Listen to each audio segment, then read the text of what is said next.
One way to create a sense of harmony in a painting is to take what I call a host color. In this case, I'm going to use a little bit of French ultramarine blue and titanium white. And I'll mix a color like this up sometimes on every single palette and have it off to the side. And then employ that color into every single color I work on in the painting, lending the painting a kind of built-in unity. I'm often asked what my favorite color is, and the answer is green or orange. In this case, I'm going to take some naphthol red and mix it into some cadmium orange to deepen it.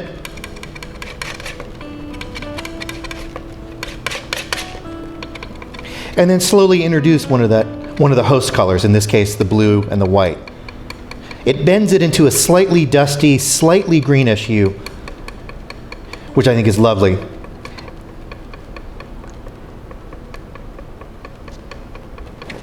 And then you add, for instance, a bright purple to the burrito. And after 35 years, it still feels like each time is the first time. And how many other places can you say that?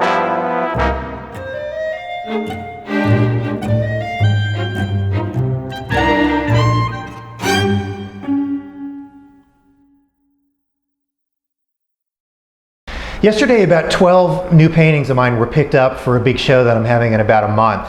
And I'm in that very familiar despondent lull that comes after a group of paintings that I've been working on and adjusting for the last several months are suddenly gone. And I'm left wondering, will I ever make a painting again? Will I forget everything that I've learned? Will I lose my rhythm? Will I ever regain the lucidity to make a good painting? And I love it. Indeed, my hero, Glenn Gould, used to say that behind every silver lining, there's a cloud. I've been painting for 30 years now, and one of the biggest breakthroughs for me was about 10 years ago in that I stopped denying or dreading these moments, this kind of self-induced pessimism, in favor of now or desiring it. I anticipate it. I orchestrate it. Because I think it's in contrast and in friction that I grow the most as a painter. I think it's important for us as painters to be very friendly with doubt, with self-doubt. And uncertainty makes me feel alive. And the older I get, the more I realize that one of the primary roles of a work of art is to simply make us feel alive, to empower us with a rage to live, the necessity of the unnecessary, to quote Jed Pearl. And anyone that knows me knows that I'm a jovial, optimistic person. But I think as painters, it's important for us to have a constituency for pessimism.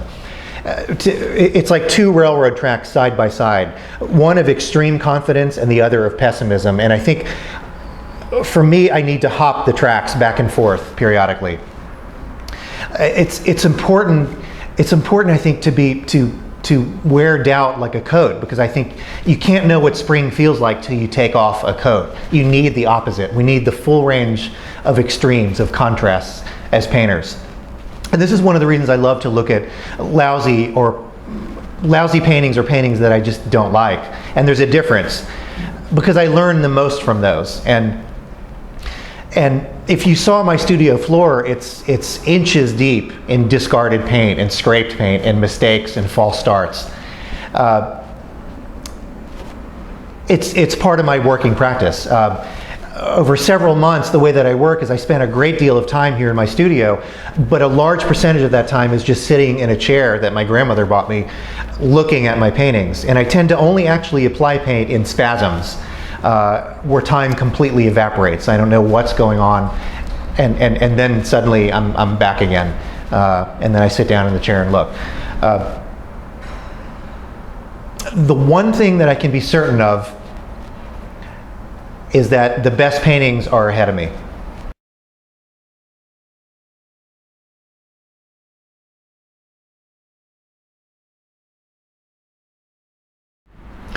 This is a painting by Edward Vuillard from 1912 called Princess Bibesco.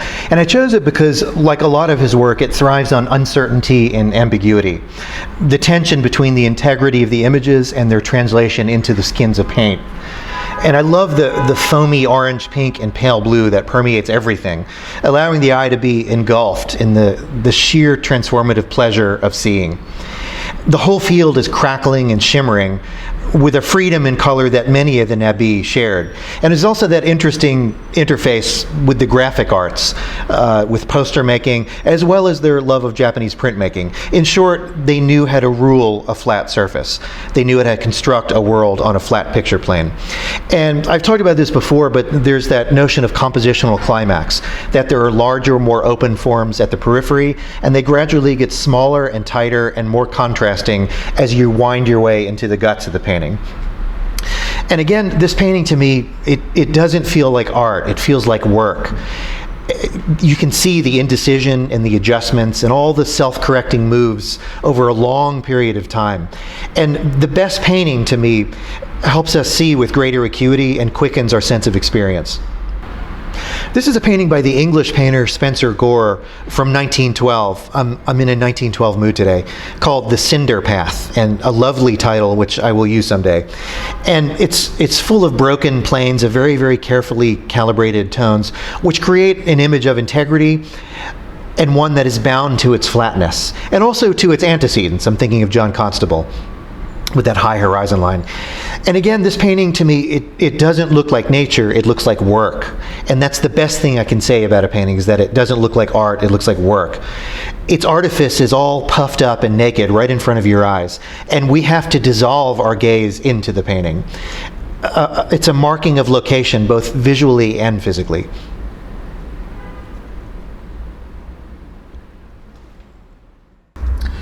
This is one of the new paintings from the show I mentioned at the top of the episode. It's called River. It's 13 feet wide. I grew up down south. I love rivers, not only because it's the marking of a location, but also the dividing between two locations, a liminal in-between state, a state of uncertainty, neither here nor there. And I've always loved the notion that a painting can act as a mediator between two places, the physical space of the viewer and the illusory imaginative space inside the painting.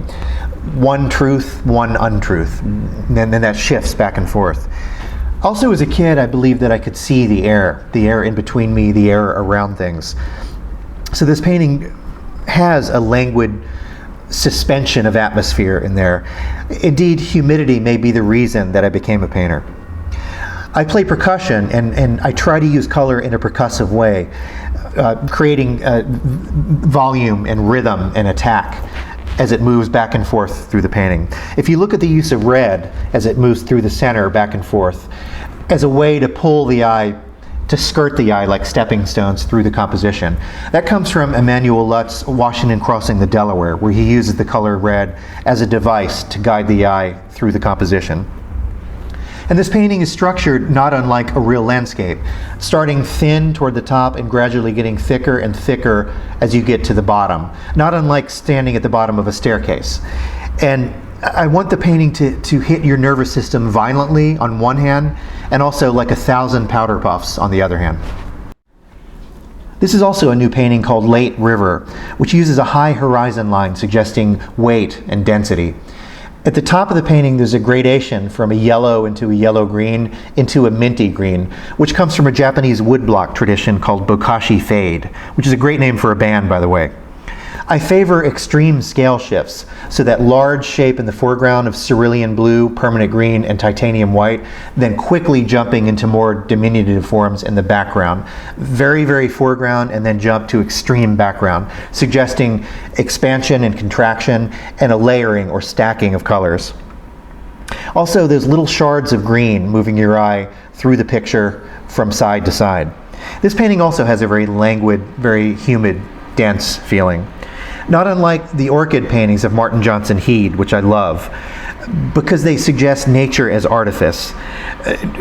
Not natural beauty, but an arrangement of natural things in a beautiful way. I love the artifice of the painting.